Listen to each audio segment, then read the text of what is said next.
তৃণমূল কংগ্রেসের সিম্বলে জিতে, আমার সই করা সিম্বলে জিতে, তারা আজ বলছেন 2023-এর পরে নাকি এই পার্টির কোনো অস্তিত্ব নেই। আমাদের 2027-এর অক্টোবরে আবার ইলেকশন করার কথা, এখন নয়। কারণ এটা 22 সালের সিদ্ধান্ত ওয়ার্কিং আমাদের প্লেনারি সেশনে কনস্টিটিউশন সংশোধন করে কনস্টিটিউশনে এটা বলা আছে, পার্টির কনস্টিটিউশনে। এবং যদি 2023-এই পার্টির রেকগনিশন শেষ হয়ে যায়, তাহলে 2026-এ আপনারা ইলেকশনে দাঁড়ালেন কি করে? সিম্বলটা তো আমি দিয়েছিলাম, অল ইন্ডিয়া তৃণমূল কংগ্রেসের চেয়ারম্যান হিসেবে জোড়াফুল সিম্বলটা, এবং পার্টির নামটা তো আমি দিয়েছিলাম, সই করেছিলাম। আপনাদের নামগুলো আমার অফিস থেকে গেছে সই করা অবস্থায়, এবি ফর্ম জমা হয়েছে, ইলেকশন কমিশন অ্যাকসেপ্ট করেছে, তবেই না দলের প্রার্থী হয়েছেন।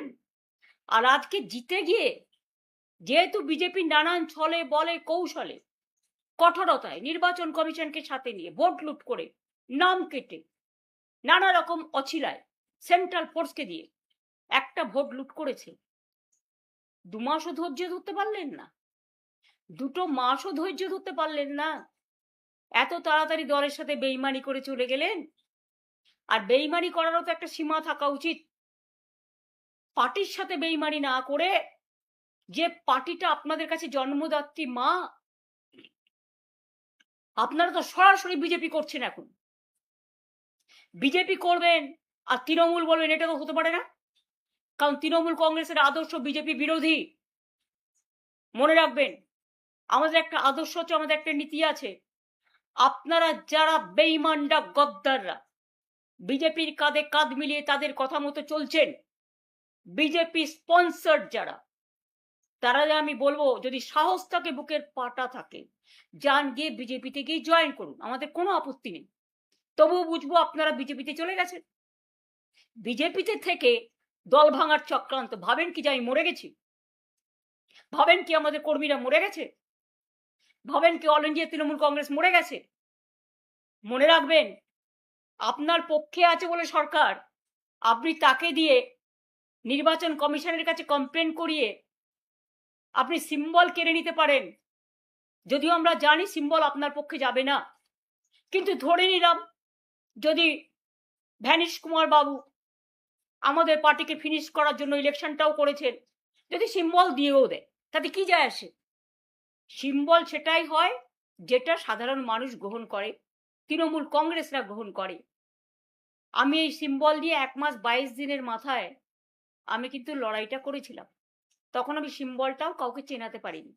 আর এখন দরকার আমি গলায় সিম্বলটা ঝুলিয়ে মানুষের কাছে যখন বেরোবো, আপনারা কি আমার কণ্ঠরোধ করতে পারবেন? অত সস্তা নয়।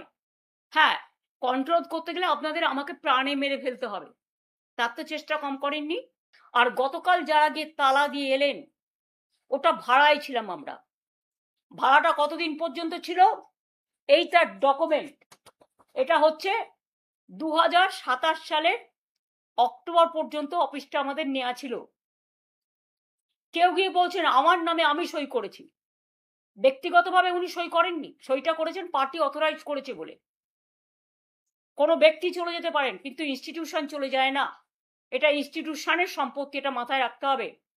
আমি যেমন কারো ব্যক্তি সম্পত্তিকে দখল করতে পারি না, কারণ এটা তার ব্যক্তি সম্পত্তি নয়, এটা তার প্রতিষ্ঠানগত, তেমনি আমাদের সম্পত্তিও, মামাটি মানুষের সম্পত্তিও কেউ জোর করে দখল করতে পারে না।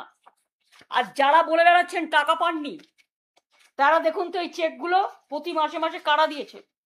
আমরা যদি না দিয়ে থাকি, তাহলে আমাদের কাছে এত ডকুমেন্ট কোত্থেকে এলো? দেখুন দেখুন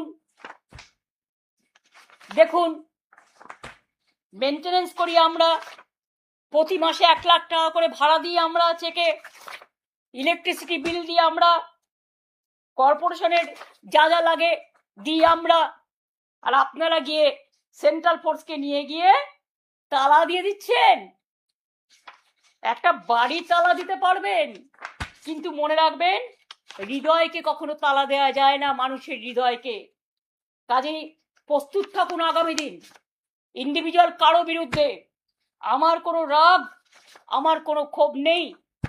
আমাদের পুরনো বিল্ডিংটা তৈরি হচ্ছিল বলেই ভেঙে ভেঙে পড়ছিল বলেই আমরা একটা বিল্ডিং ভাড়া নিয়েছিলাম, রীতিমতো চেকে ভাড়া দিই। আর কত ডকুমেন্ট দেখতে চান? আমি আপনাদের পরপর একটার পর একটা সব দেখিয়ে যাব, সেটা ব্যাপার নয়। আপনারা কি বললেন? ভাড়া পান না। কেউ আবার বললেন আই এম অথরাইজড। অথরাইজ ছিলেন তখন, এখন নয়। এখন আপনি দল বদলু, অন্য জায়গায় গেছেন। আপনারা ভালো থাকুন, আপনাদের পরিবার ভালো থাকুন, আপনাদের সম্পত্তি ভালো থাকুন। যে অ্যারেস্ট হয়েছে সে ছাড়া পাক। আমি জানি ফেস টাইম আমরা করি লাইভ, মানুষকে লাইভ দেখাবার জন্য। আর আপনারা যে ফেস টাইম লাইভ করছেন সেটা হচ্ছে আপনাদের নিজেদের বাঁচানোর জন্য।